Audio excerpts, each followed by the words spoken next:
भोपाल से प्रस्तुत हैं प्रादेशिक समाचार। नमस्कार, समाचारों के साथ मैं जितेंद्र रघुवंशी। पहले मुख्य समाचार। केंद्रीय वित्त मंत्री निर्मला सीतारमण ने कहा, आर्थिक सुधारों के जारी रहने से भारत वैश्विक निवेश का केंद्र बनेगा। किसानों को सही दाम दिलाने के लिए प्रदेश में सब्जियों पर लागू होगा न्यूनतम समर्थन मूल्य, नीति बनाने के निर्देश। राज्य में पायलट प्रोजेक्ट के रूप में 25 मंडियों में खुलेंगे पेट्रोल पंप। और कोरोना संक्रमण रोकने के लिए भोपाल, इंदौर सहित कई जिलों में प्रतिबंध लागू।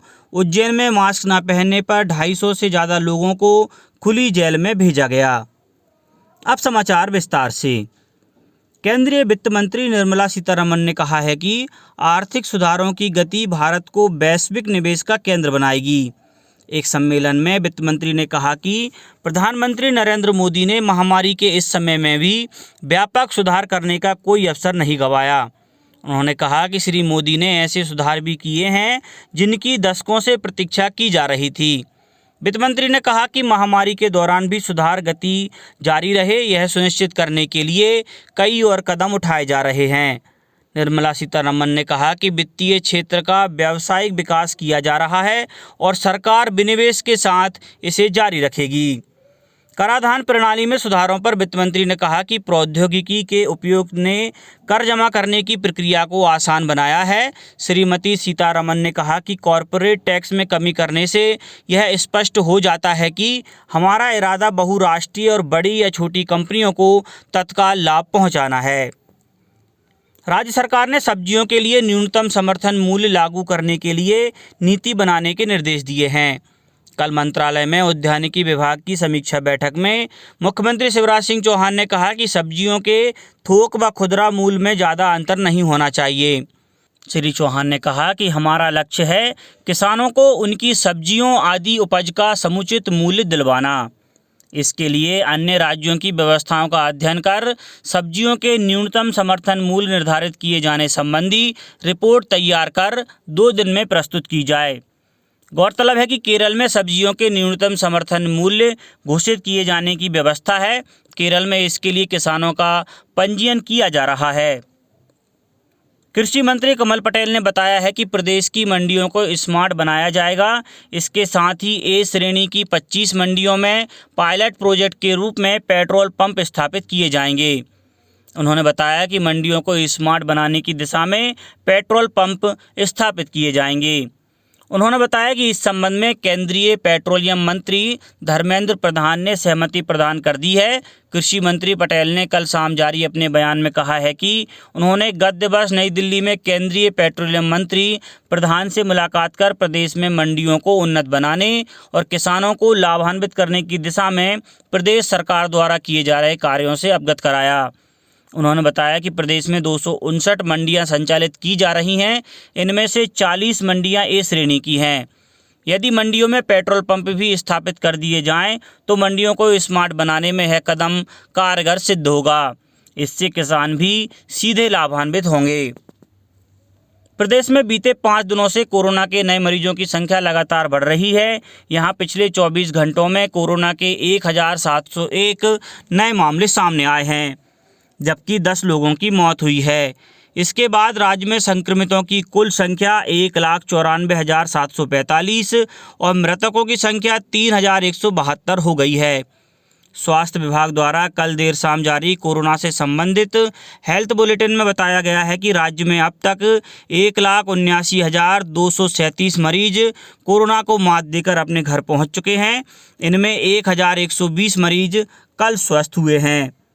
इंदौर जिले में पिछले 24 घंटों के दौरान 565 नए मरीज मिलने से कोरोना संक्रमित की संख्या 38,812 तक पहुंच गई है। वहीं इस दौरान जिले के विभिन्न अस्पतालों से 301 मरीजों को स्वस्थ होने पर छुट्टी दे दी गई। मंदसौर जिले में बढ़ रही ठंड के साथ कोरोना संक्रमण के मामले भी बढ़ रहे हैं। कल जिले में 11 नए कोरोना मरीज सामने आए। धार में 38 नए कोरोना संक्रमित मिले हैं।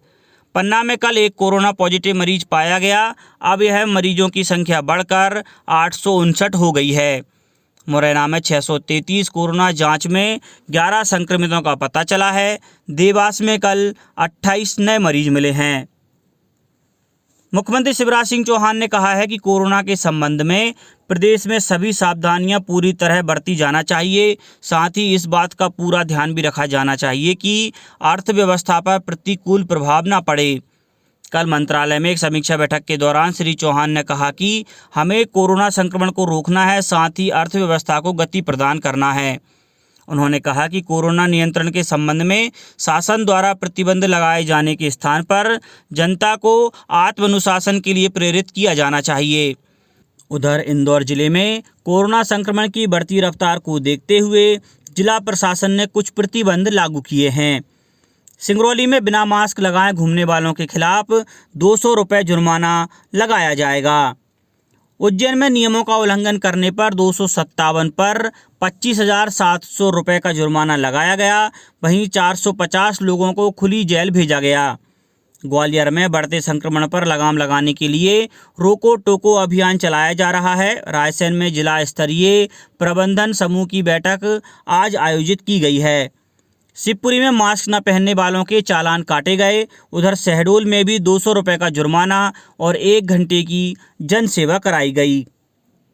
जाने माने साहित्यकार नवल शुक्ल ने प्रधानमंत्री के कोविड-19 के खिलाफ जन आंदोलन का समर्थन करते हुए लोगों से मास्क लगाने, समय समय पर हाथ धोने और 2 गज की दूरी का पालन करने की अपील की है। दतिया जिले की इंदरगढ़ तहसील में धान से भरे हुए 3 ट्रक जब्त किए गए हैं। यह धान अवैध रूप से उत्तर प्रदेश के इटावा से दतिया जिले के खरीदी केंद्र पर बिकने आई थी। नायब तहसीलदार सुनील भदौरिया और टीआई बाय एस तोमर ने यह कार्रवाई की गई। एक दिन पहले भी अवैध रूप से लाया गया धान पकड़ा गया था। फिलहाल यह तो तय नहीं है कि कोरोना की वैक्सीन कब उपलब्ध होगी, लेकिन प्रदेश सरकार ने जरूर यह तैयारी कर ली है कि जब भी वैक्सीन उपलब्ध होगी तो सबसे पहले यह टीका किसे लगाया जाएगा। जानकारी के मुताबिक सबसे पहले प्रदेश के सरकारी और निजी अस्पतालों के 5 लाख स्वास्थ्य कर्मियों को यह टीका लगाया जाएगा। इसके बाद राज्य के 60 साल से ज़्यादा उम्र वाले लोगों को बुलाकर टीका लगाया जाएगा। इसके लिए उन्हें SMS के जरिए सूचना दी जाएगी। बता दें कि फिलहाल इस श्रेणी के 30 लाख लोग शामिल हैं। कोरोना का टीकाकरण चरणबद्ध तरीके से कैसे संभव होगा, इसकी रिपोर्ट स्वास्थ्य विभाग ने तैयार करके सरकार को भेज दी है। राज्य सरकार पोषण आहार का काम MP एग्रो को सौंपने वाले कांग्रेस सरकार के 1 साल पुराने फैसले को पलटेगी। सरकार प्रदेश में MP एग्रो से पोषण आहार वितरण का काम वापस लेकर स्वयं सहायता समूहों को देने की तैयारी कर रही है। इस फैसले पर अमल होने के बाद निजी कंपनियां पोषण आहार के सिस्टम से बाहर हो जाएंगी। शिवराज कैबिनेट में जल्द प्रस्ताव मंजूरी के लिए रखा जाएगा। इसके मुताबिक पोषण आहार का उत्पादन स्वयं सहायता समूहों से कराया जाएगा। पहले भाजपा शासन में 2017 में MP एग्रो की जगह स्वयं सहायता समूहों को काम दिया जा चुका है। अब कुछ समाचार संक्षेप में। मुख्यमंत्री शिवराज सिंह चौहान ने कल बैतूल जिले के कुम्हारटेक के पलक स्वयं सहायता समूह की दुर्गा पवार से संवाद किया। सतना में कल सांसद गणेश सिंह की अध्यक्षता में जिला विकास समन्वय और निगरानी समिति दिशा की बैठक संपन्न हुई। मुरैना में मिलावटी दूध का कारोबार करने वाले पर खाद्य औषधि प्रशासन ने आपराधिक मामला दर्ज कराया है। हालांकि अभी तक आरोपी की गिरफ्तारी नहीं हुई है। सतना जिले के नागौद में कल आयोजित एक बैठक में कांग्रेस द्वारा जिले में कांग्रेस आपके द्वार अभियान चलाए जाने की जानकारी दी गई। खंडवा में कल नीति आयोग की ओर से नियुक्त अधिकारी ने जिले में शिक्षा, स्वास्थ्य, कृषि, पशुपालन, महिला बाल विकास विभाग की संचालित प्रमुख योजनाओं की समीक्षा की। केंद्र सरकार की किसान रेल योजना के तहत पश्चिम रेल मंडल की पहली किसान रेल आज इंदौर के लक्ष्मीबाई रेलवे स्टेशन से रवाना की जाएगी। सांसद शंकर लालवानी इसे हरी झंडी दिखाकर रवाना करेंगे। और शिवपुरी में नवजातों को पोलियो की दवा पिलाकर कल नवजात शिशु सप्ताह का शुभारंभ किया गया। अंत में मुख्य समाचार एक बार फिर। केंद्रीय वित्त मंत्री निर्मला सीतारमण ने कहा, आर्थिक सुधारों के जारी रहने से भारत वैश्विक निवेश का केंद्र बनेगा। किसानों को सही दाम दिलाने के लिए प्रदेश में सब्जियों पर लागू होगा न्यूनतम समर्थन मूल्य, नीति बनाने के निर्देश। राज्य में पायलट प्रोजेक्ट के रूप में 25 मंडियों में खुलेंगे पेट्रोल पंप। और कोरोना संक्रमण रोकने के लिए भोपाल, इंदौर सहित कई जिलों में प्रतिबंध लागू। उज्जैन में मास्क न पहनने पर 250 से ज़्यादा लोगों को खुली जेल में भेजा गया। इस बुलेटिन में इतना ही। घर पर रहिए, सुरक्षित रहिए और सुनते रहिए प्रादेशिक समाचार। नमस्कार।